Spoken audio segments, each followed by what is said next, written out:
Ladies and gentlemen, good afternoon to the last session of the second day at the Budapest Water Summit. The topic of this session will be Science Against Water Crisis. Do we know enough? It will be moderated by János Bogardi from University of Bonn. It's an honor to have President Ader among us. No pressure to our panelists, though. I kindly ask you all to join me up on stage.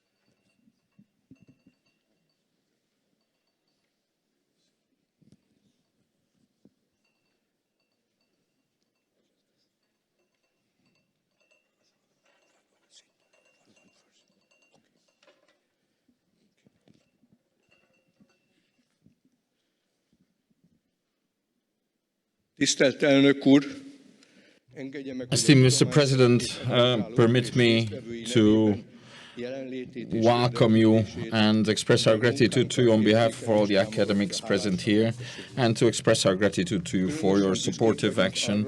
And we are especially proud that this is the only session that you are present at. Let me thank you in name of the participants of the science session. Your interest and presence here is a source of inspiration and support for our work.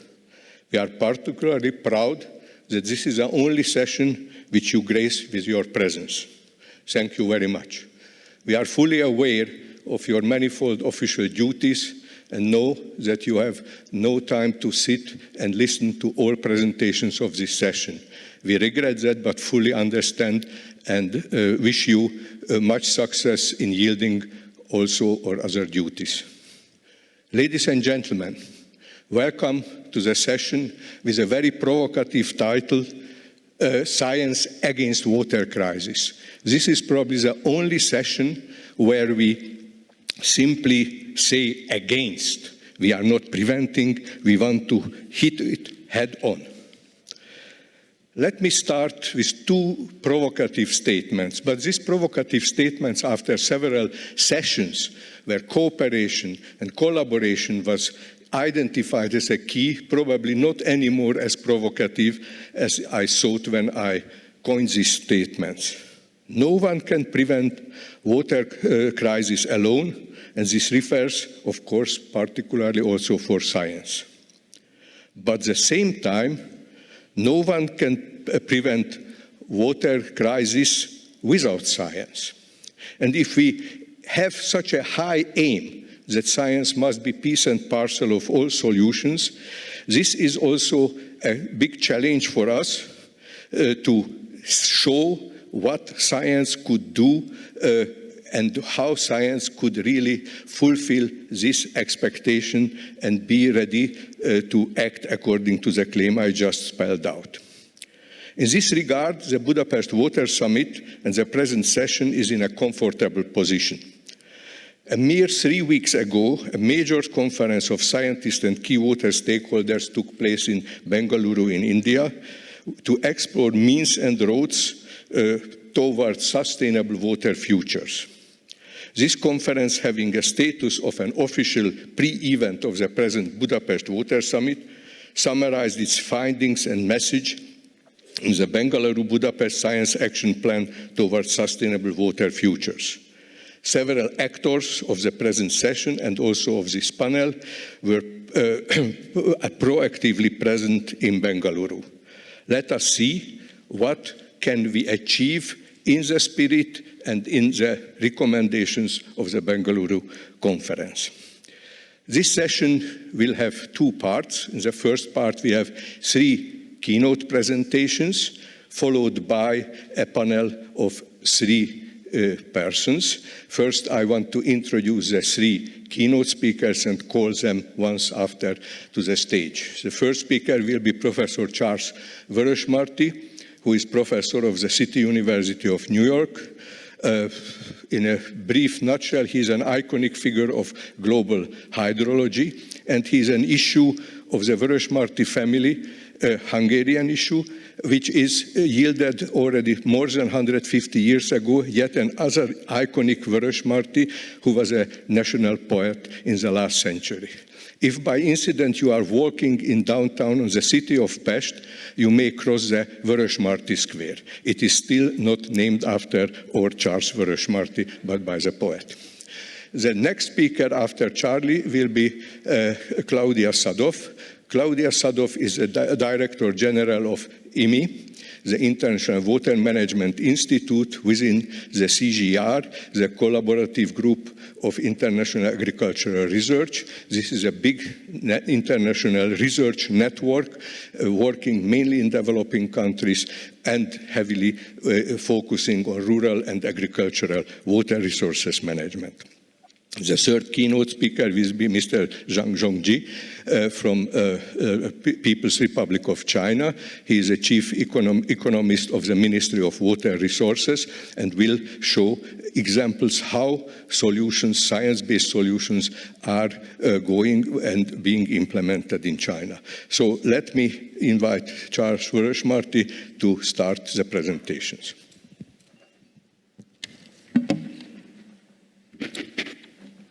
Thank you very much, János. And I suppose I hit this button. Let me just go back 1 second. So the focus of this session, of course, is on the role of science and technology. And I'm going to be summarizing to some degree the principal outcome from the Bangalore conference that we had a couple of weeks ago. And there's a report. It's actually called an action plan. It's a call to science and engineering and technology to come to the forefront of addressing the water crisis.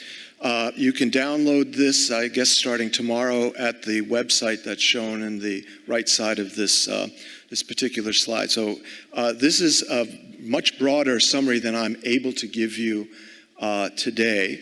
But what I'd like to do is give you some prime examples with a little bit of stage setting to begin. Ladies and gentlemen, the sixth SDG dedicated to water is entitled Clean Water and Sanitation. But I'd like to point out that those are but two of the focal points or the targets within the entire goal. So clean drinking water, sanitation, hygiene are the first couple of targets. But there are 4 other targets, including pollution control, water use efficiency, integrated water resource management, ecosystem protection, restoration. And I would argue that the first couple are based on sound engineering and human hygiene issues that have, and science that's been worked out, let's say at least 100 years ago, at the dawn of the golden age of civil engineering and public health. So we, in some sense, know how to do that. But these other 4 areas are really a much deeper dive into the water security question, and they will involve an interdisciplinary set of perspectives. And that's where the science and technology will meet some challenges. If we consider only the easiest of the two, I would argue, the sanitation and drinking water questions, we have here shown in these couple of bars a couple of time series from year 2000 to 2017. The way to interpret these graphics is those people who are not served by sanitation and drinking water services are shown in the yellows and the oranges. And over time in each of these cases, that fraction of the world's population is shrinking. So it looks as though we're making pretty good progress.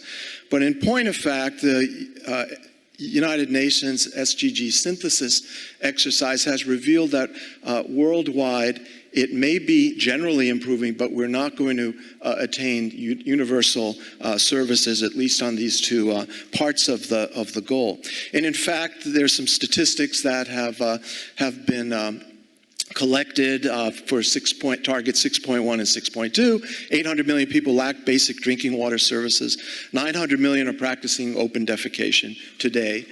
And among the other targets, 6.3 on pollution, 6.4 on efficiency, 6.5 on integrated water resource management, and 6.6 on ecosystem state.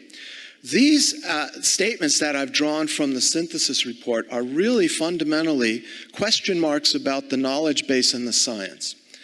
And this is where I think our challenges lie. And the UN declares that for SDG 6, we are off target. And in fact, if you look at the statistics and the synthesis report, you will see some red bars here, which indicate backsliding or regression since the year 2000 in 3 different arenas. One being responsible consumption and production, the other decent work and economic growth, that's the 12th and the 8th SDGs, and in amongst them is SDG 6. We're off target with respect to clean water and sanitation alone. And interestingly, if we had to give an assessment of how sure we are of that trend, there's a little set of bars down here showing the evidence strength. So it's like on your phone, you get the signal strength. If you look at the signal strength for our knowledge base, just with respect to clean water and sanitation, that sixth goal, you see that we have a very imperfect knowledge base upon which to make a statement that we're off target. One way to plug this gap in knowledge is to use information sets that are increasingly coming to us freely, public domain information. I come from the Earth System Science world, and there are many data sets, a proliferation of such in probably the exobyte scale of data streams. Coming to us from a variety of sources, from models, from remote sensing information, from in situ monitoring networks, etc.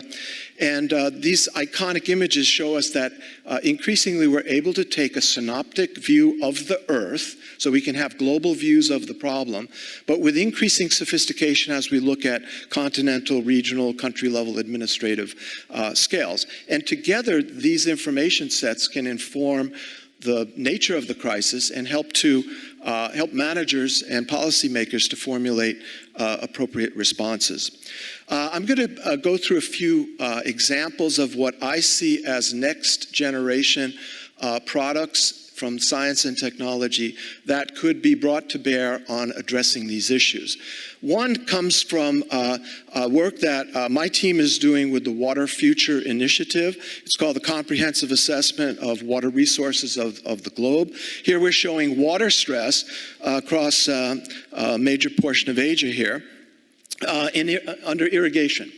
And wherever it's red, you see the high stress. Wherever it's blue, you see less stress. And below this map is a time series that indicates that we are virtually in near real time able to gain a fairly accurate picture of what's going on with respect to water in this domain.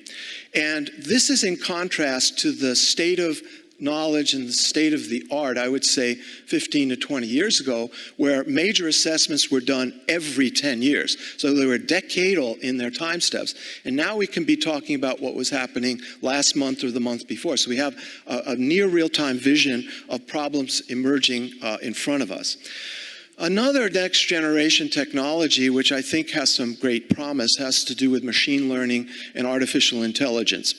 And in this particular case, I'm featuring some work that my deputy director at my institute is working on. And he's working with Google Earth Engine to try to categorize gray infrastructure, traditional engineering infrastructure, and green infrastructure with respect to how it integrates with energy systems and water in South America, in particular in Brazil. And it's my observation that we're doing a much better job of inventorying green infrastructure, natural capital, because there's a whole domain of scientists that are working on mapping the state of affairs with respect to watersheds and terrestrial ecosystems. And far, far less attention has been conveyed to understanding the distribution and state of engineered infrastructure, which is a very odd thing to be saying because there are literally trillions of dollars of investments that have been made, and we're only now beginning to scratch the surface with respect to mapping these out and understanding their function, certainly at the global scale. Another technology that we'd like to put to good use is geospatial analysis. That's nothing really new, but now it becomes new in terms of the paradigms that we are pursuing. And this is, I find, a very interesting study from colleagues from the University of New York, just published this in Nature Sustainability, looking at trade-offs in something called the nexus, the water-energy nexus. And in the United States, there's been a move to try to decommission reservoirs because of their impacts, in particular, on ecosystems. They change the physics, the chemistry, and the biology of river systems in often very dramatic ways. And there's a movement to try to decommission the less well-performing of these reservoir systems, drain them, and ultimately replace them potentially with other energy-yielding technologies like photovoltaics. And in this particular study, you have to map, first of all, the distribution of solar energy potential. That's shown in the left bottom. You conjoin that with the reservoir distributions, and you make a relatively simple calculation of how much energy you would get from the hydro and how much energy would you get by converting it to photovoltaic fields. And the numbers are absolutely astronomical in some cases. If you look at the southern part of the United States, they're 60 times the amount of energy you would get by translating the energy mix to photovoltaics versus the hydroelectricity potential. Enormous positive trade-offs by doing such an analysis, and amazing benefits to ecosystems because you're not blocking, among other things, migration pathways for fisheries. Another angle on all this is to try to execute what I would call richly interdisciplinary sets of studies.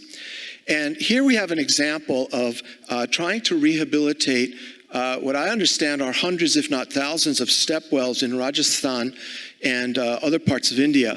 And these are really beautiful, exquisite architectural features that were designed hundreds and hundreds of years ago for what? Climate resilience and water resiliency. Same things as what we're talking about now. And I think there's a lot to learn from how the old masters created resiliency in their water systems. And the idea here would be to unite historians and architects, engineers, hydrologists, and biologists to reconstitute these systems, taking the best features that are still rehabilitatable and merge them with perhaps smart water tracking systems and such. And I think that this is a really interesting way that we can, in a very interdisciplinary fashion, tackle complex water strategy problems. Another major issue that we have to keep our eyes on is the fact that, at least in my opinion, the SDGs will won't go very far unless we have the full buy-in of the business community. And I was part of a team that wrote a paper that appeared in Science in early 2018, in which we argue for science coming to the forefront of producing metrics that would cue the asset holders to begin investing in sustainable investment strategies. In the SDG context, I think there's a very easy argument to make that there are many, many business opportunities to be had, but the investors are sitting on the sidelines, and they're sitting on the sidelines with quite literally trillions of dollars, waiting to mobilize those assets if they get clear, traceable, and we argue peer-reviewable metrics to say that an investment they are making will have a positive net benefit on the environment or social systems and governance. We're not the only ones talking about this. A mere year and a half later, there's another paper in the same journal that appeared talking about a climate intelligence arms race. Data sets that need to be developed in order for these trillions of dollars of assets to be mobilized, in this particular case, in the second article, for climate mitigation and adaptation. In order to do that, I think we have to embrace what's happening within the business community, and one possibility here is to begin merging thinking like blockchain technologies, which produce verifiable economic and regulatory transactions, and begin to bring that into the green world. So can we begin to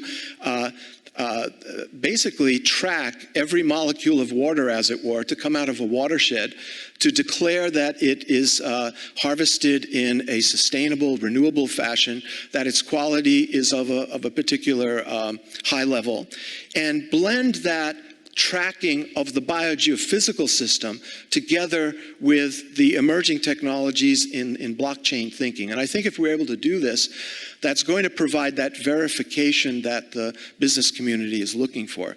Now, why is all of this important? I gave a talk, a different talk when I was in Bangalore, and I dug a little bit into what was happening in the SCAP world. And there were some surveys that were done by the SCAP community. And indeed, the perception is that they're not going to meet their SDG 6 objectives. That's the perception of most of the stakeholders, both experts and public and private sector respondents both. And if you dig yet deeper into why they feel we're off target, they begin to list a set of factors. And I circled the factors that are associated with science and technology, like technology innovation and data and monitoring. And the way to read this diagram, these sets of bars, is the farther left you are and the higher the bar, the more important the survey respondents thought would be the impediments to attaining the goal. And they talk mainly about political commitment and governance accountability, etc.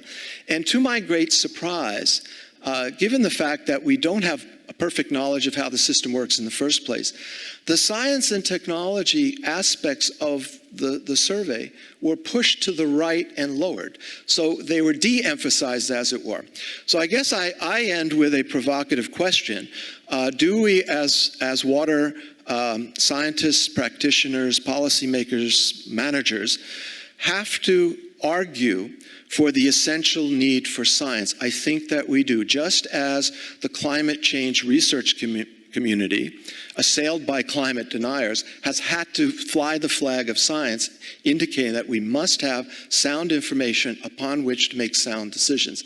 I unfortunately think we may have to fly that same flag in the context of water. And I leave you with that provocative question, and if you need additional information, you could find it here.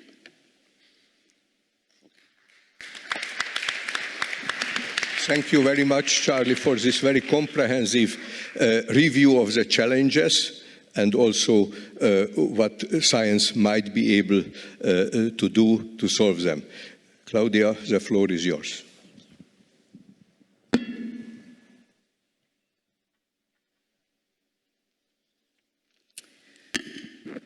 Your Excellency, the President of Hungary, ladies and gentlemen, to answer the question posed by this afternoon's seminar, allow me to take a moment, step back in time.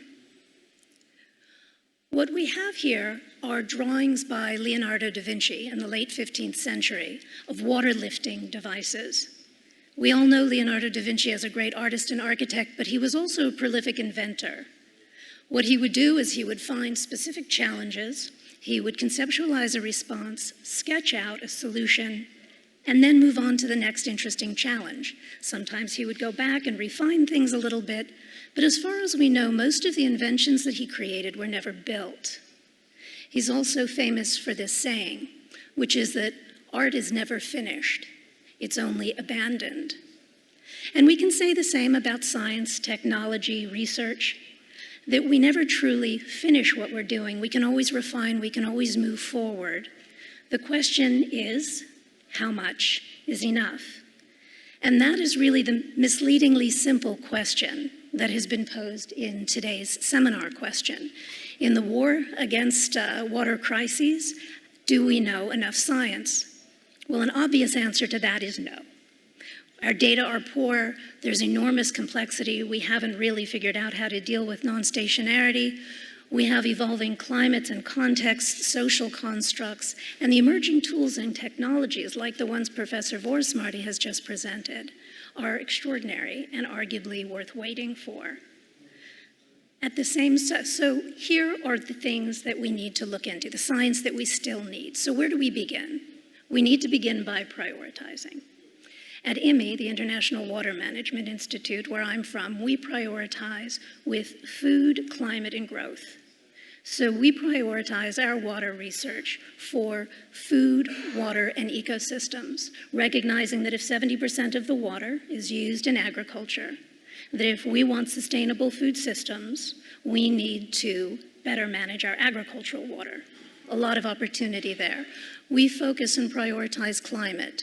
Water research for climate change and resilience. We recognize that water is the way in which most people will experience climate change. So what science can we bring to bear to make that adaptation smoother?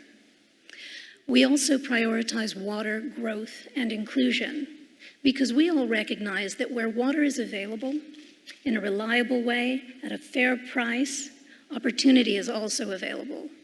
So this will determine individual opportunities, sectors, therefore the structure of economies, inclusion and equity concerns as well. And moving forward in the research, we also need to target what we want from our research. We need to see a line of sight, not from what is interesting for us to research, but what we need to research for the goals that we have for ourselves. So we need science for technological innovation, but we also need to research science that will help us support better water governance and ensure the sustainable management of our water resources. And we also, as we move forward with all the technology and science that we want to produce, we really need to remember our agreed goals. And Charles has gone through this. It's interesting, though, to backcast to the MDGs. Remember, water was just a subset of the MDGs. It was a subset of the environmental goal. And it asked us to cut in half the number of people without access to improved water and sanitation.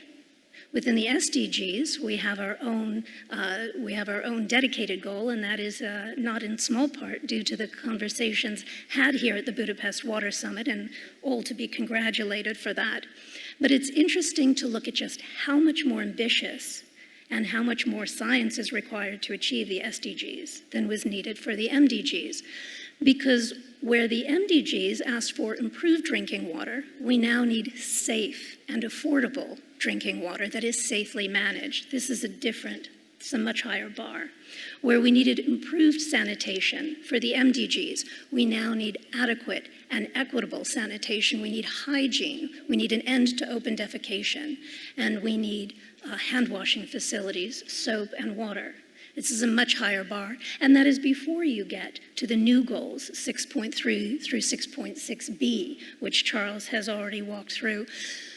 So when we look at these ambitious goals of the SDGs, and we think of the billions of people for whom these SDGs will not be delivered, we have to ask ourselves again, do we have enough science to mitigate water crises? Because while the answer is clearly no, the answer is also clearly yes. We do have an unprecedented amount of knowledge and tools available to us. We don't always act on all of them to address the immediate crises that we have. We do have science to enhance efficiency, resilience, and equity. And this brings to mind a quote. This is a quote that is often misattributed to Mark Twain. It says that everyone complains about the weather, but no one does anything about it.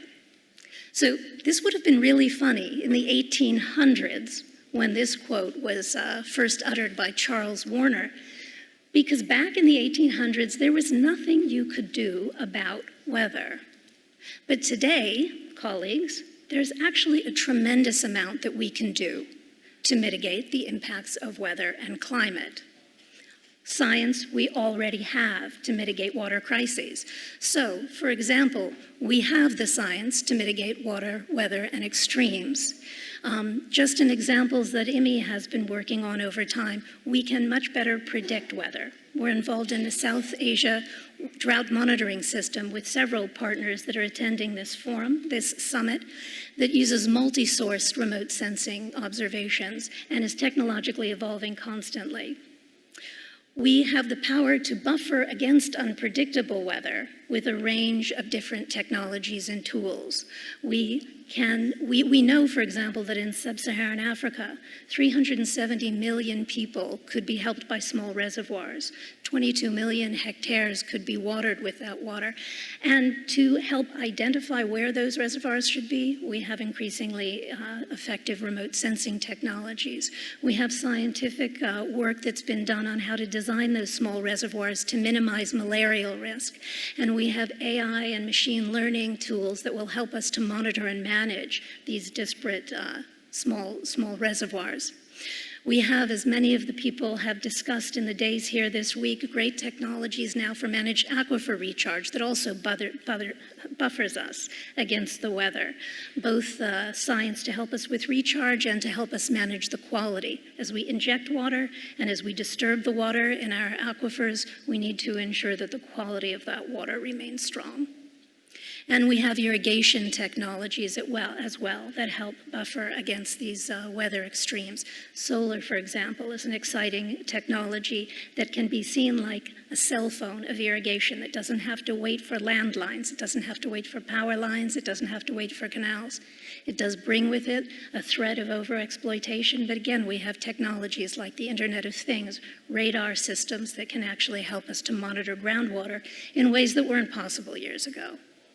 And we have science to redress the impacts of weather as well. Flood index insurance is something that IMI has been working on and working with their CGIAR partners to bundle with climate information, to bundle with seeds, to bundle with advisories to ensure that farmers are quickly brought back to productivity, to secure their livelihoods and to secure our food supplies. And that bundle leverages remote sensing, climate information, seed science, fintech, financial technologies to make payments directly to farmer bank accounts in ways that are new and exciting and ready to implement. We also have technologies and science to help us at least partially mitigate scarcity.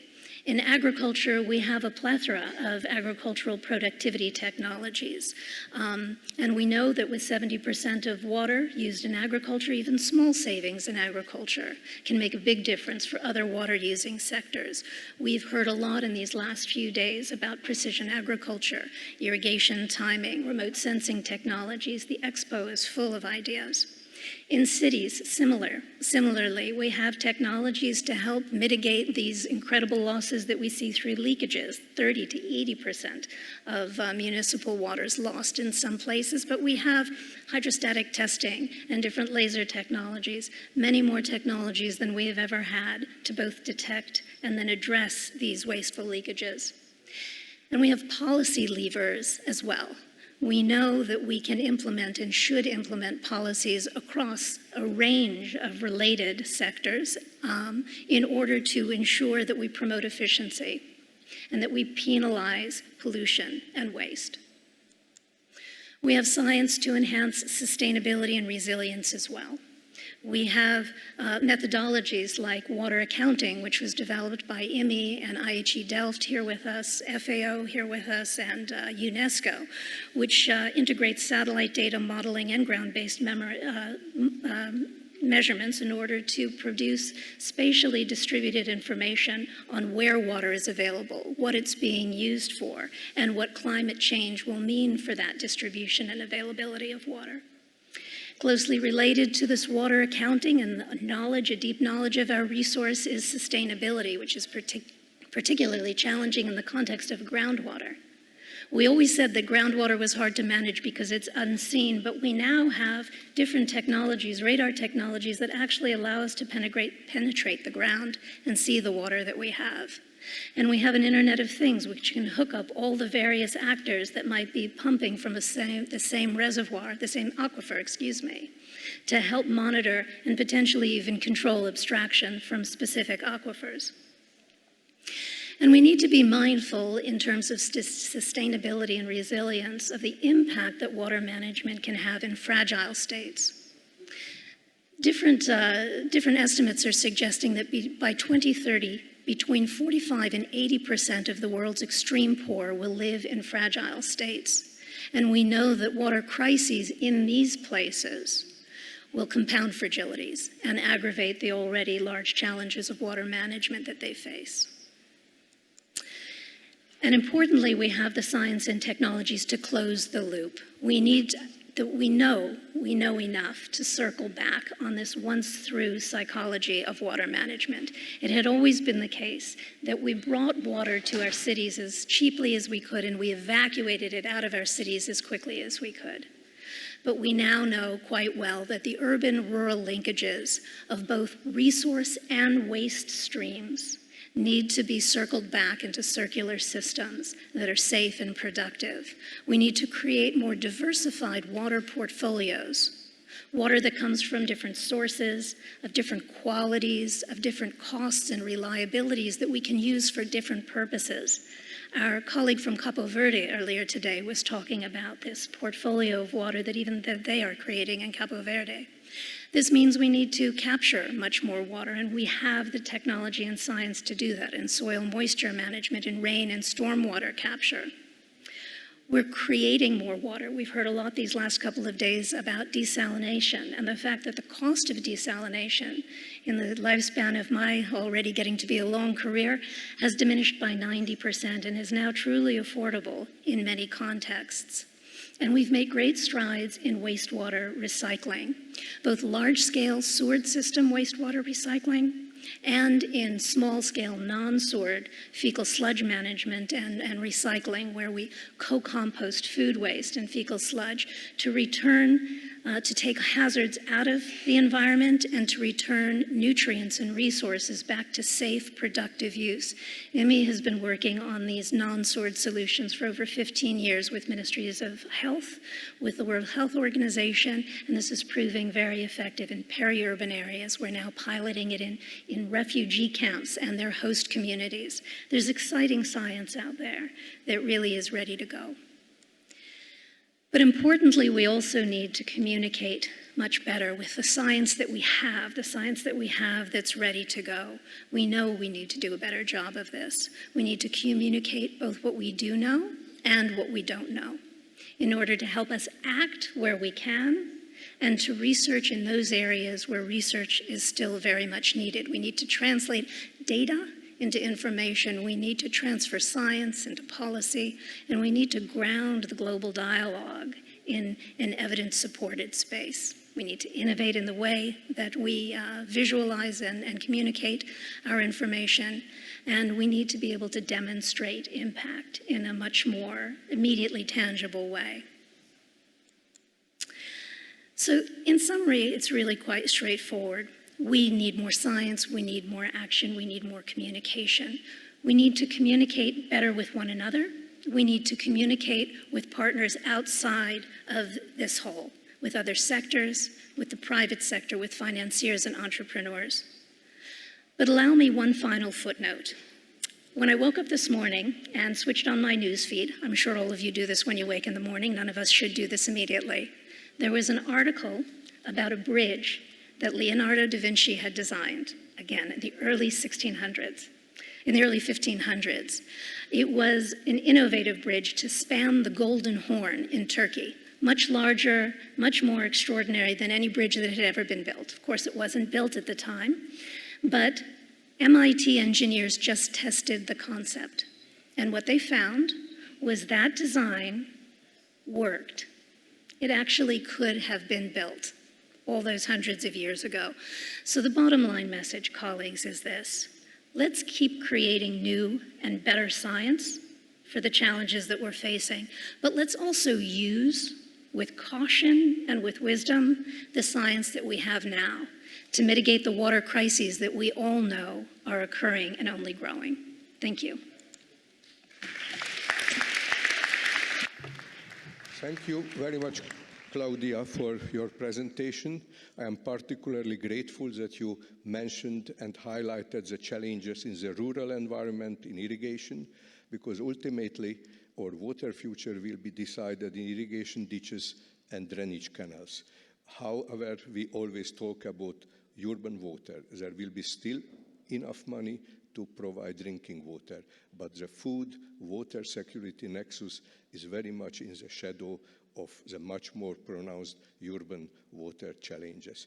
It is my pleasure to invite Mr. Zhang to present the third keynote presentations. I suggest the audience to put on your earphones because this presentation will be delivered in Mandarin language. Thank you. Your Excellency, President Ardern, respected chairman of the session, Professor Bogardi, distinguished guests, ladies and gentlemen, in this golden autumn, we are very happy to gather here in the beautiful city of Budapest to discuss and communicate upon water challenge as an issue of our common concern. It gives me great honor to attend this summit on behalf of the Ministry of Water Resources of China and deliver a keynote speech. Today, my presentation is about China's practices addressing water challenges in a scientific manner. The first, water problems, the common challenge of the entire world.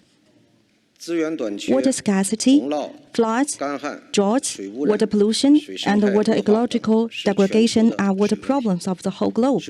Water security of the world is far from being completely guaranteed. A separate goal with regard to water in the 2030 UN SDGs is a solid proof to the importance of water and also illustration to the challenge of sustainable development imposed by the current water problems. China is a country with very complicated water problems, featuring big population, shortage of water, uneven temporal and spatial distribution of water, as well as a production capacity mismatched with the soil and water resources. As the economy and society continue to grow, China now is faced with water problems more complicated than ever before. With old and new problems such as water disaster, water scarcity, water ecology damage, and water environmental pollution existing at the same time. Water disasters first, taking floods for instance, despite the continuous decrease of death toll of disasters over the past 3 decades, extreme water events are still witnessed frequently due to the impact of climate change and beyond. This reminds us of enduring flood challenges. Water shortage. Per capita water volume of China is only about 1/4 of the world's average, not to mention the highly uneven distribution of water resources between south and north. Covering 60% of the national territory, the North China area is holding up 60% of the country's population, with only 19% of the total water. Water pollution. China still faces distinct water pollution challenges, which lies in 2 realities. The first, the water quality of lake is still degrading despite the improving of water quality of river waters after management and treatment. Second, the quality of groundwater is still varying, although the situation of surface water is getting better. Second, the scientific recognition of water problem. The root cause of this problem is the insufficient understanding and the inappropriate application of the natural, ecological, economic and social laws and patterns. To be more specific, it is a cover emphasis on GDP, the ignorance of resource saving and environmental conservation that have led to the overclaiming from the development of nature and with less investment and the protection of it, causing intensified water problems. The second cause is a lack of science and technological measures available for guaranteeing the water security while maintaining the socio-economic development. The predominant extensive socio-economic development mode has lasted for long. The production and consumption process with outdated technologies has generated extensive resource waste. Thirdly, the management system for water problem is not scientific or appropriate enough. The disproportionate investment on construction and management has not been changed. More capital has been invested on construction, while there has been insufficient emphasis and investments and ineffective measures with regard to the water resources management, river and lake regulation, and social administration. Down to the ages, human practice of water governance is a process of intensified recognition of water science along with the great application of such recognition. With respect to the origin of water problems, its recognition should be specified as evaluation of water status, resolution of water complexity, correlation of water values, and tracing of water development trend. We are very happy to see that series of Budapest Water Summit. There has always been themes about water, science and technology, which is a great way to gather the global wisdom for sustainable development of water resources. Third, the practices in China. In light of interweaving old and emerging water problems in China, China crafts its water governance strategy in four overarching angles. Prioritize water conservation, balance development with the geographical distribution of water resources, practice systematic governance, and achieve government market synergy. Here, I would like to share some of the practices of China in these four dimensions. To prioritize water conservation means to put water conservation on top of every dimension of from concept, awareness, measures, etc., and take water conservation as a precondition for water resources development, utilization, protection, and allocation. To balance development with the geographical distribution of water resources stresses the rigid constraints of the bearing capacity of water resources and the water environment tapping the potential of both demand and supply. To design and distribution of the cities, use of land, population, and the production according to the carrying capacity of water. To practice systematic governance refers to the overall covering of all water-related subjects, including mountains, rivers, forests, farmland, lakes, and grassland. The inspiration of all stakeholders, the control of the entire process of water, and application of all tools and measures. To achieve government market synergy means to mobilize both government and market roles. Practice 1. Building water-saving society. Chinese government fully understands that water is such a limited resource that great importance shall be attached to its conservation. Since 1980s, engineering and technical measures have been adopted to water saving in agriculture, industrial, and domestic use. From 2000, central government has put forward the concept of building a water-saving society, implementing stringent total growth control and fund management based on quota.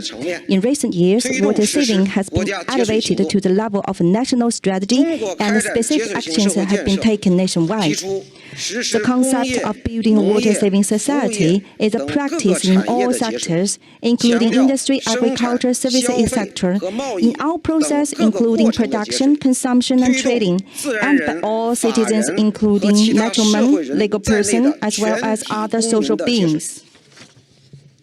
In the process of building a water-saving society, China has given great priority to science innovation by putting tremendous manpower and fund to development of water-saving technologies, productions, facilities, policies, and mechanisms in agriculture, industry, and domestic sectors, and has established a national technical service platform to advance the comprehensive promotion and application of water-saving technologies.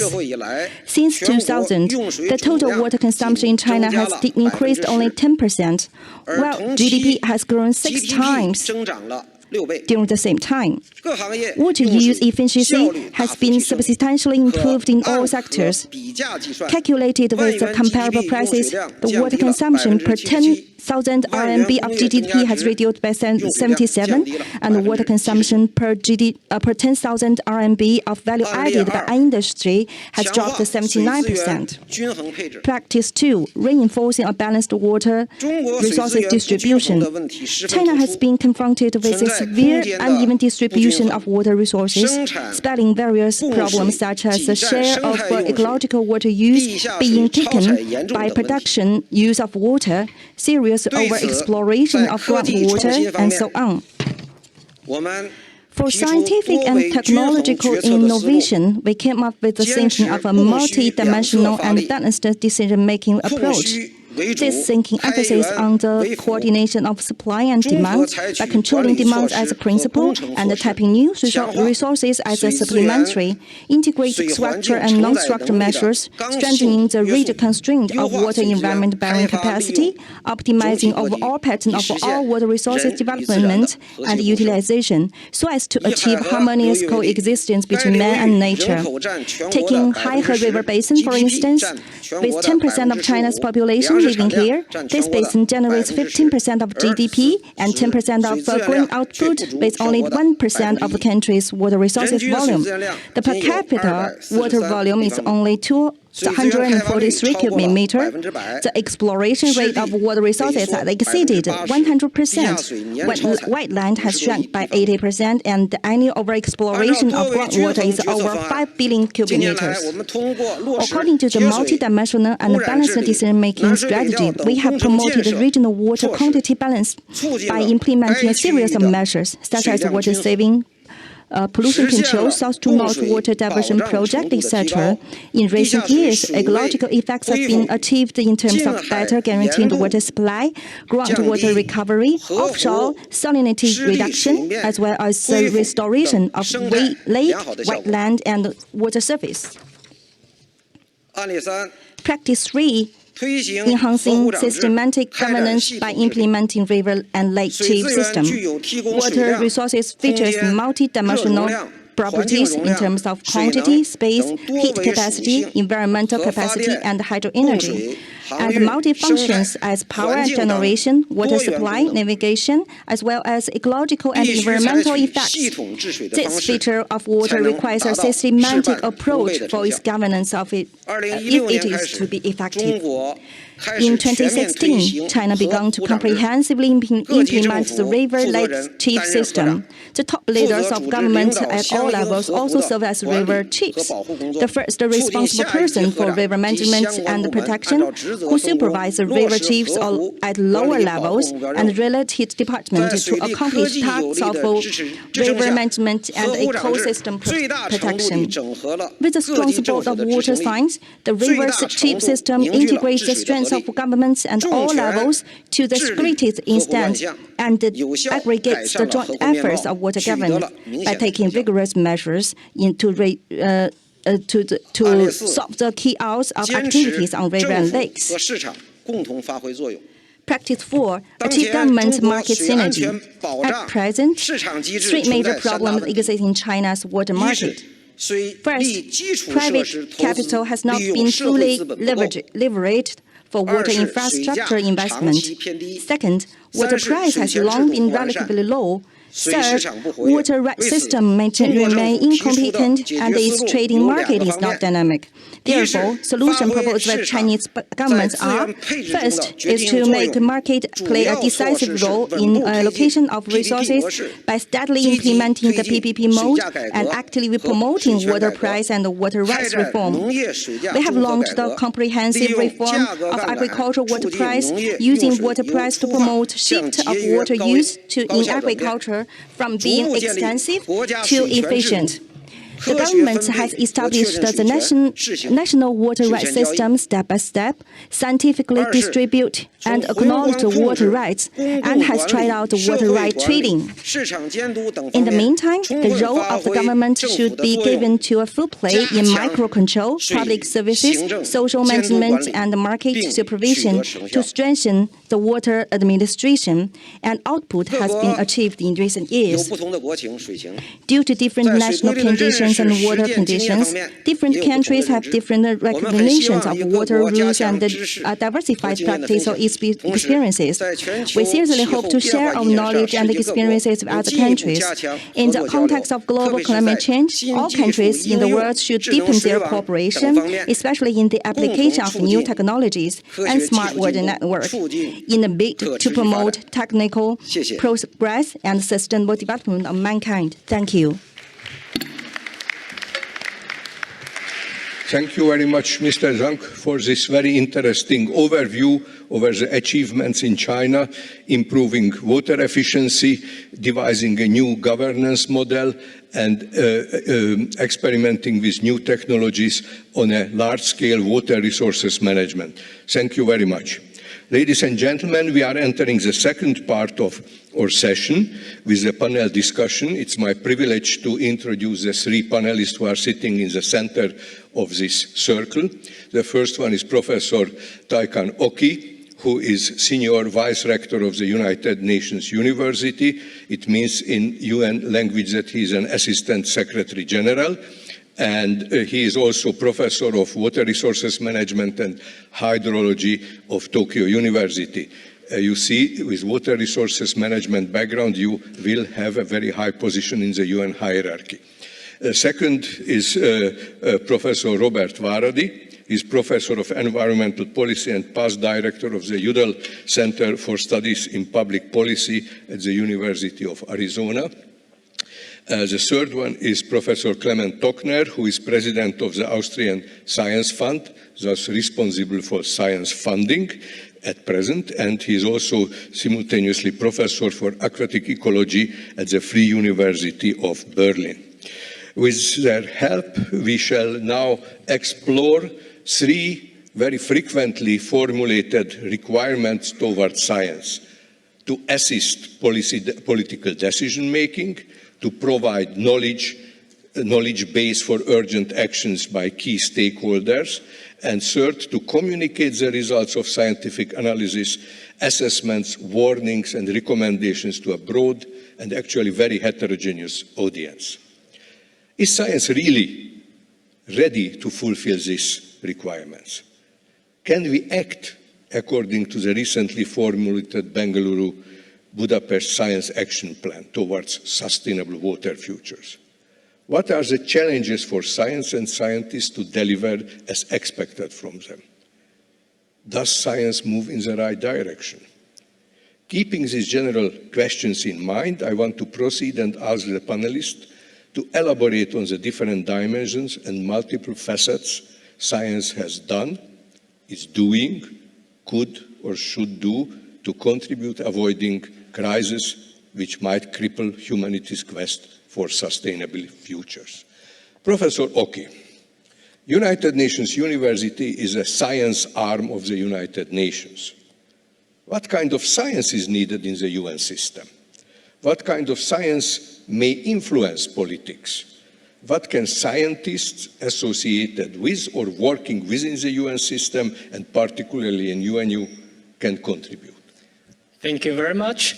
And Janos, you should know much better than me because you were also the Vice Rector in Europe of a United Nations University. It was long ago. Okay. And well, that the United Nations, yes, let me briefly explain about the United Nations University. It is a think tank of the United Nations system, and it's supposed to bridge between the academia in the world, university research institute, with the UN system. But so far that we are not so much good at connecting the universities with the UN system, but still trying to contribute for the UN system throughout the research, what kind of the action needed, or what is the status of the current global issues. And in terms of that, for example, that personally think, the important thing is to ask the right question to ourselves and to the UN system. For example, Claudia, you told about that the MDGs on water. Charlie, do you know that the MDG target on water was achieved 5 years in advance to the target year of 2015? Did you know that? Have you ever thought about why it was achieved? What? Would you please give me an answer? Well, it was always the aim to have a controversial discussion within the panel. Lack of dialogue. Lack of dialogue? No, it was achieved. And well, actually do you have any answer, Claudia? Why it was achieved? So the drinking water was Yes. achieved. Sanitation was not largely due to advances in China and India. Yes. That is when I asked this question in 2012, nobody answered to me. I asked the World Bank, in my colleagues in the World Bank and Asian Development Bank, why the MDGs target on water, drinking water could be achieved. And we surveyed, and this May that we could publish an article on that, looking at the statistics that all the nations since 1990 to 2015, all the nations had economic development and associated with the increase of the proportion of the population have access to the drinking water. And among them, that India and China had a big share, that they share the 1/3 of the world's population. That contributed. However, because that the MDG target was half the population who do not have access to safe drinking water, so that there was a claim that low-hanging fruit, we will start to provide access from the easiest ones. However, that there are people who need more support are left behind. That was a regret for the MDGs. Now that kind of experience was reflected in SDGs process, no one will be left behind. So that I think as such, to ask the right question and survey and tell that the knowledge to the policy making process is that what we have to do for that, at least for UN system. Thank you. Thank you very much, and I don't let you go as easily. Water is life, but water is also a source of threat. How do you see the achievement of science in mitigating risks and losses in water-related disasters? What are the scientific challenges still to be addressed? Okay, UN headquarters is located in Tokyo. And you may know that the big typhoon hit Japan, eastern part of Japan this weekend. And thanks to that advances in science and technology, the typhoon route was well predicted a few days in advance at least. And also that the weakening of the typhoon from category 5 to 4 before landing, landfall to the 100 kilometers west of Tokyo was well predicted 2 days before. However, nearly 100 people were killed. And actually, I'm living in Tokyo, and I knew that typhoon is coming, but I could do nothing, just waiting that what will happen and watching TV. That's all. And I think that the science can inform the people, and early warning system can save lives, but not properties, not livelihoods. Therefore, that we need more infrastructure investment and well maintenance and management of these water infrastructures to make the situation better. So science can help to save lives, and maybe that better management or efficient management of the water infrastructure, but that's not enough. We need investment. Thank you. Thank you very much. Thank you to tell what many people would like to forget, that soft techniques help a lot, but they are not always solving when the extremes of the extreme happen. I want to juxtapose similarly, like water is source of life and source of death, that water is both a universally used and largely unsubstitutable resource, but it is also a biotope. It's plenty of freshwater ecosystems provide largely unrewarded ecosystem functions. How can we sustainably reconcile the differing requirements which emanate from this duality of water? How far could well-meant but simplistic solutions ultimately even undermine sustainability? Professor Tockner, the floor is yours. Thank you. I mean, we heard today and we know already that there's enough fresh water on Earth. It's uneven distributed in space and time, and it's becoming more and more uneven distributed in space and time. This is something that it's happening. And how do we find solutions? It's primarily engineering solutions. And this we see as well, and if you look in the future, it's an engineered water future. We are focusing on mega projects, and we are just considering freshwater as a resource for human use. And even with the Sustainable Development Goals, we see the ecosystems is just 6.5. So it's something that we should consider as well if 6.1 to 6.4 is solved. And I think this is something we have to be aware, that the freshwaters are among the most diverse ecosystems globally. Very comparable to coral reefs or tropical rainforests in their diversity. And its biodiversity is the accumulated kind of information of several billion years of natural evolution. These are the libraries of our nature. These are the libraries of nature. So this is something, if we are treating and if we are managing our freshwater systems, we have to manage them as hybrid systems. On the one hand, as a resource for humans, and on the other hand, as a kind of valuable ecosystems. It means, from a science point as well, that we probably have completely to rethink how we do protection of freshwater ecosystems under these incredible fast kind of changes as well. So the traditional way of conservation planning probably does not work anymore in this way. This is one aspect. The second, I think, from a science point, and this is a communication aspect, there's not enough awareness about the value of freshwater systems as ecosystems as well. And how to get this communicated. And this year we had a paper on the freshwater megafauna change in global change biology. And we got with this manuscript, we got in The Guardian, we got in National Geographic, and so on. Why?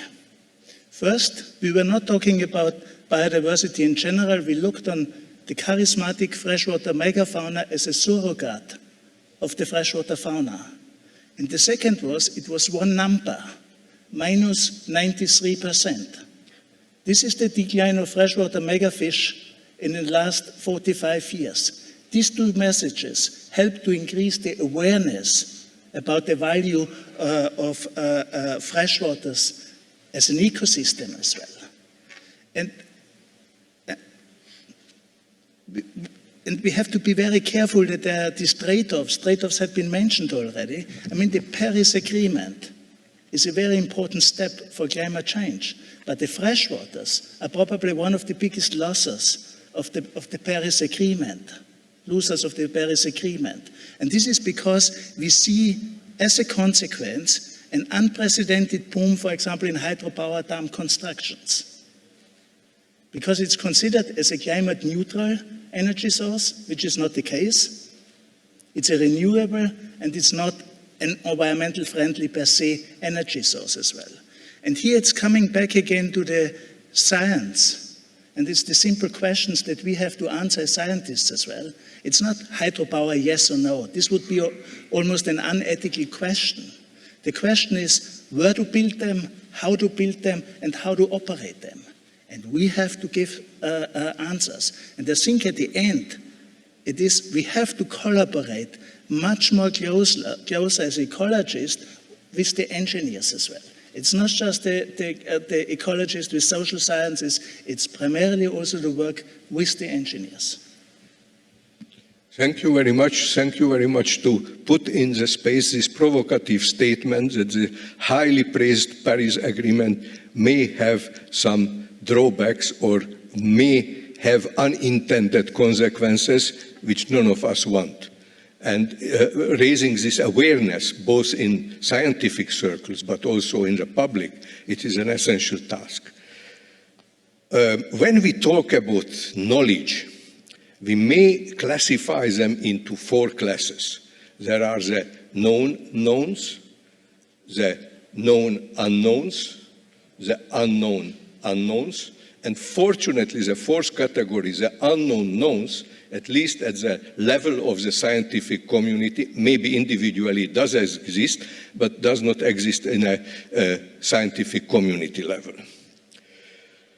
However, in the emerging, what may be called post-fact world, we are facing a new category, what I dare to call denied knowns. What went wrong? Cannot we argue any more convincingly for our scientific truth? Did we neglect communication and dialogue with communities and critics outside of our ivory towers? Why is science seemingly losing credibility? Professor Varadi. Thank you very much, János. What do we mean by known? That's really what you're getting at. Known by whom? If everything were known, would everyone know everything? And obviously, the answer is no. And so the question is, like, on the one hand, there's the stuff that we know. On the other hand, there are the people who are expected to know it, and there's a huge gap there. And one of the things that worries me as somebody who has respected science and rational thinking and logic for my whole life is that we're currently witnessing two major assaults on that, on science, rationality, and so forth. And the problem is that these are existential assaults. One of them goes directly to the question of truth, whatever we think is objective reality. And the other one comes back to something you just said, unintended consequences. The unintended consequences of the rapid development of certain kinds of science and technology, particularly as they relate to information dissemination. And let me just go a little bit deeper into that. In the first case, the attack, what I see as the attack on rational thinking, observable phenomena, what this is leading to is a general devaluation of what we see as reality. Somebody was telling me this afternoon about these new videos that actually substitute people's faces, and you look at them and you can't even tell, it's so cleverly done, that it's not the real person. So what we're seeing is that people are no longer simply saying, oh, I saw it with my own eyes, so it must be real. That's a real problem. And that affects how we communicate science. So in my own country, in the US, which has always been at the forefront of generation of new science, new technology, we're seeing things like a serious movement of people who are questioning and refuting the efficacy of getting vaccinations to prevent disease. We're seeing a strong movement of climate denial among certain sectors. We're seeing a general skepticism toward remediating environmental problems to the point of even going backwards and taking away steps that we had. These are, to me, really serious threats that are downgrading scientific inquiry. And what's worse is that this is accompanied by something else that's really only 10, 15 years old, which is these new platforms that very ironically were created by brilliant scientific thinking, brilliant rational thinking, but when they were created, they meant to maximize efficiency, they meant to maximize ease of use, the ability to reach out to masses, to huge masses that were unthinkable before. But what they didn't do is they didn't maximize the thought that went into this in questions like equity, fairness, social justice. So what we've got is these new platforms that are busy providing the ability for all kinds of false information, misleading information that's feeding into the already general skepticism that's percolating in society. And I see these as real problems that need to be addressed. Thank you very much. Thank you for this very in-depth analysis of the state of communication and the challenges we face here. I would like to move to a number of general questions, which I don't say, please answer X or Y. Any one of the panel who feels challenged by this question are most welcome to contribute. I believe that scientists can actually be very grateful for the United Nations and its member states.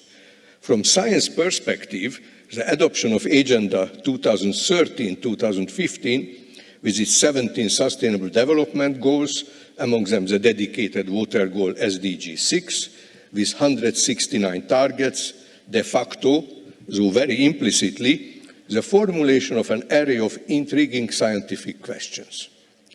Are we ready to tackle the inherent complexities, address multidimensional trade-offs, assist implementation at various scales, and contribute to monitoring? Can we develop and advise meaningful and actionable indicators and indices?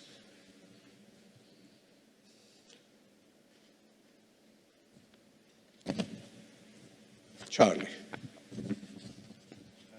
Am I on? Yes. Yeah. Everybody is automatically on. Don't touch them. Okay. Well, you mentioned the United Nations, and in some sense, my university is a United Nations because we ultimately matriculate over 500,000 students, many of them first-time students to enter college and graduate school, and they come from every corner of the planet. I have students literally from every continent, I guess except Antarctica, that I've bumped into. And I'm in an engineering department, and I find that the education of the typical student I run into is quite stovepiped, and they are very much A, career-oriented, and B, they don't think beyond the basic textbook, the basic engineering manual. And when I challenge them in my classes to think in an interdisciplinary way, to actually look at the consequences of their actions as engineers, for example, building dams and reservoirs, and we teach them how to build dams and reservoirs, they never really stop to think what the proliferation of such monumental edifices have on the environment and have on human well-being ultimately. And so I don't think we're ready because I don't see the current generation coming through the ranks as being appropriately primed. That pump is not primed to teach them how to think in a multifaceted way. Therefore, as educators, we have to double down on our efforts to inculcate within them an interdisciplinary set of tools to think through problems in a complex way. Thank you. I look at Clement Tochner because what he said before and what now Charlie said, I would say we may need an ecological engineer as a study program. I say something before something different, because I think one way to increase the kind of, to get a new link would be how to link, for example, biological diversity with cultural diversity. This would be a way of a different, not just as a resource, but how important are these systems for our kind of cultural way. Indigenous people in the Circum-Pacific area, the whole culture is developed around salmon, for example. So there's a very close link. What do we lose when we lose the salmon in respect, how does it affect the cultural heritage of these indigenous people? Or if you would go to oases, for example, oases would be fascinating systems to study the linkage between humans and nature.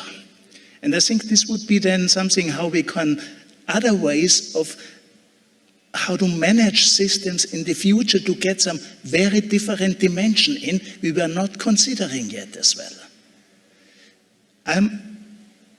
I have another concern, and some of the concern is that we, in some areas, we miss or we don't have fundamental data that we would need.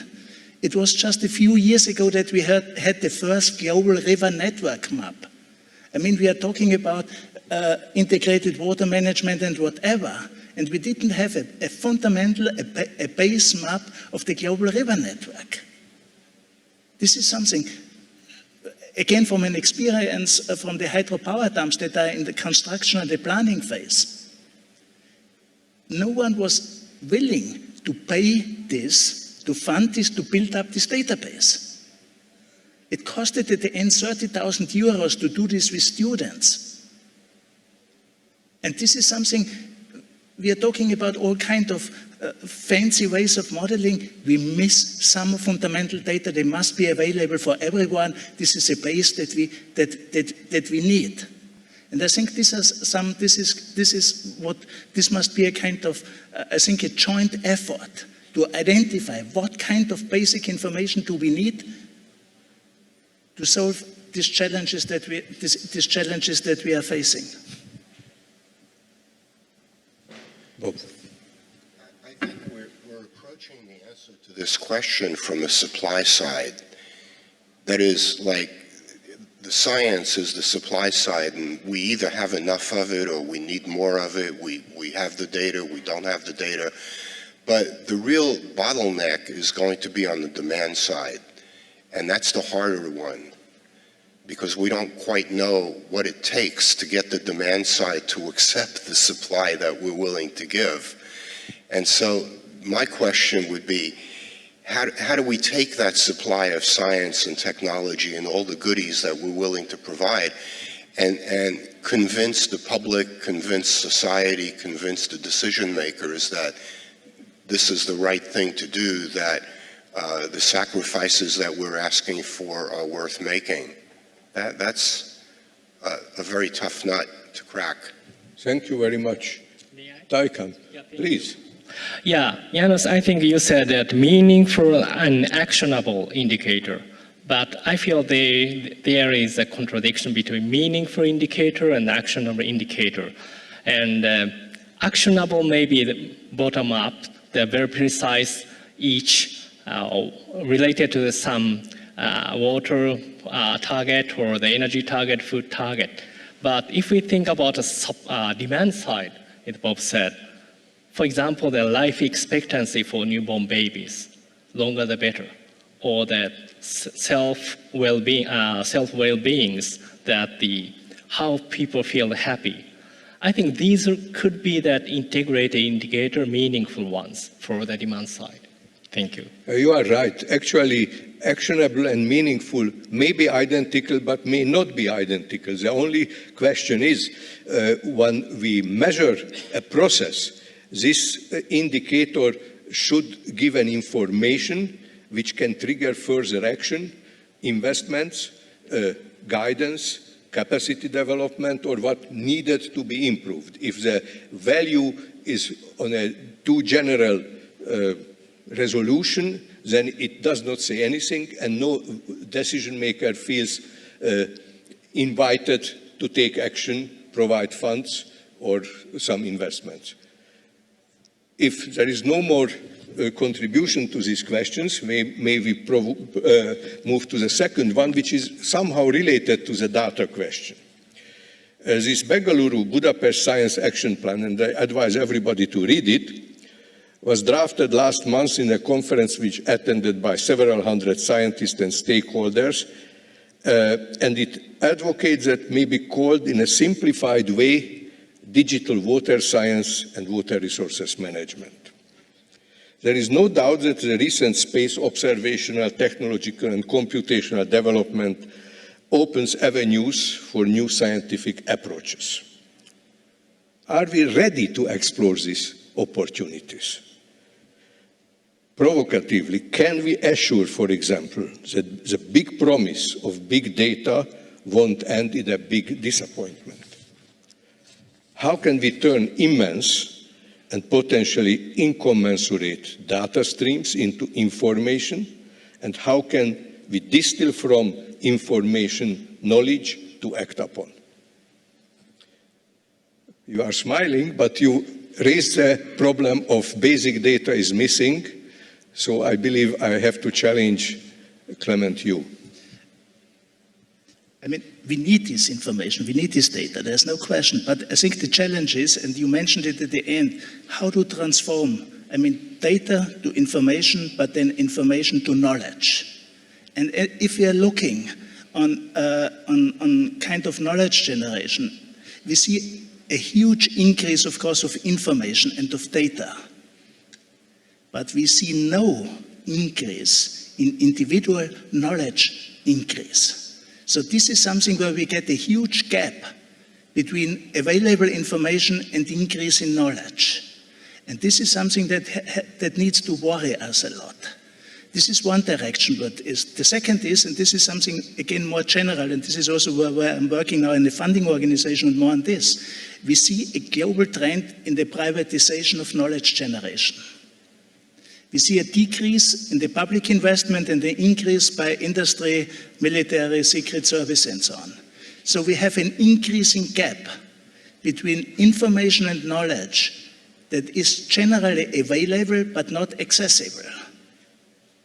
And this is creating something that we should think about if this is the case also in the water sector, that few know a lot and many know little.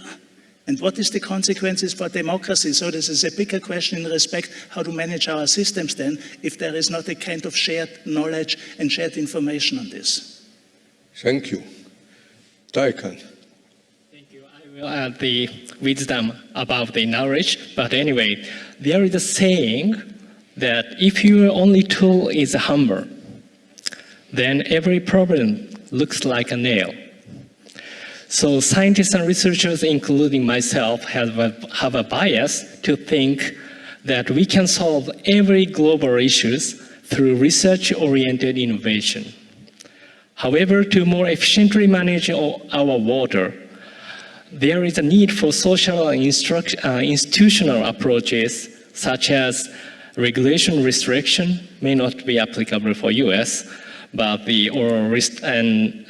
the economic incentives, such as the subsidies or other economic nudges.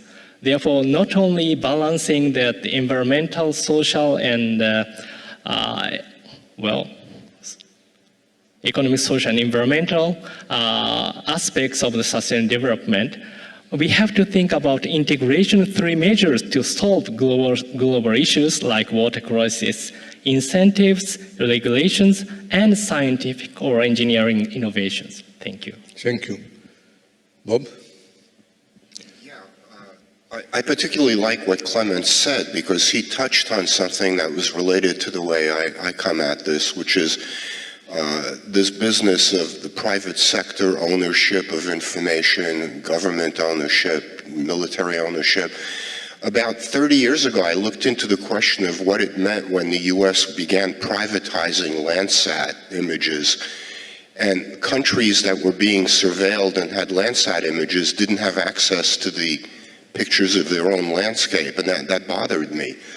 And I think the bigger question is that when new important technologies get developed, are they being interrogated sufficiently for paying attention to bigger social equity kinds of problems? And I'm afraid the answer is no, that technologies have a way of just taking off, and they're based on their own efficiency, and no one is there to really look at the potential dark side of some of these things, like the control by military or private sector.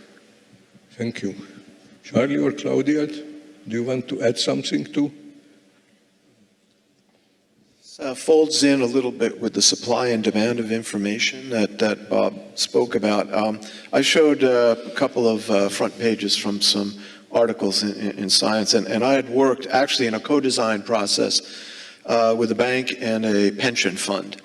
And we jointly concluded that something limited in the key to unleashing these investments and these assets that could flow into positive impact investments ultimately required sound knowledge. And if you look at what's out there in the ESG world, there's a lot of self-reporting by the corporations themselves to try to attract investors.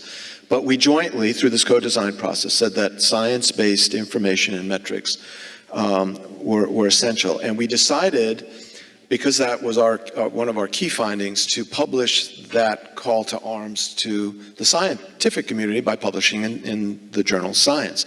As it turns out, we got very limited, if any, response from the scientific community, even though we published in that journal to say, come on, scientists, do your thing. The most interest we received was from the private sector, who are desiring this kind of information. So the question of whether we are ready to do so, I don't think we're aware of what we have to do. So it goes back to some of these questions my colleagues have raised. So there needs to be this ongoing dialogue, and I don't quite know what would be the appropriate forum for that. But in very tangible ways, we saw the fact that the suppliers were ready, but couldn't come up with the goods, essentially. When I listen to your answers, sorry. Sorry, just to close a little bit of a loop, actually, it's interesting on the Landsat. There are a lot of groups that are making an enormous effort to enhance open data availability. The CGIAR, for example, has a big data initiative, and all of our data are in the process of being made open available. But there's also a very interesting development about this Open Data Cube. I'm not sure how many people are familiar with that. And it began with the American Landsat data that the US government has now made freely available at no charge. And the Australian government has built into a cube over time in Australia and are now building for all of continental Africa. This is being financed by the government of Australia and a private foundation in the United States. Apparently, it may become available to work upon as early as this calendar year. And it's meant as an open data platform for all of Africa, which hopefully will leapfrog the data availability of that continent from perhaps the poorest to really one of the richest. So there are a lot of actually interesting opportunities going on. Similarly, the Open Data Cube has been promoted by the World Economic Forum, whose fourth industrial revolution construct is one that is about exactly this question. How do we ensure that the data and technology that's so rapidly being developed and understood and used by the private sector is also being channeled toward the needs of those who are less empowered. So I think it's an incredibly important space for us all to watch and for us all to work upon and to contribute to. Thank you very much. When I listened to your answers, which were different but still gave some very interesting coincidence in a conclusion way. Many of you mentioned science and technology, the almost immediate neighboring field of this summit, where cooperation and co-action, co-design is needed. Also some social science aspect, even financial institutions were mentioned. When I think of the opportunities of new technologies, new data, new information, I have the allegory of a herdsman who found a beautiful new horse in his herd, but this horse is very wild, and we have to learn how to tame it, to make a good use of it, to be what it is promising in its outlook for our benefit and for our sustainable future. Thank you very much indeed. Thank you for your patience and attendance. Thank you very much.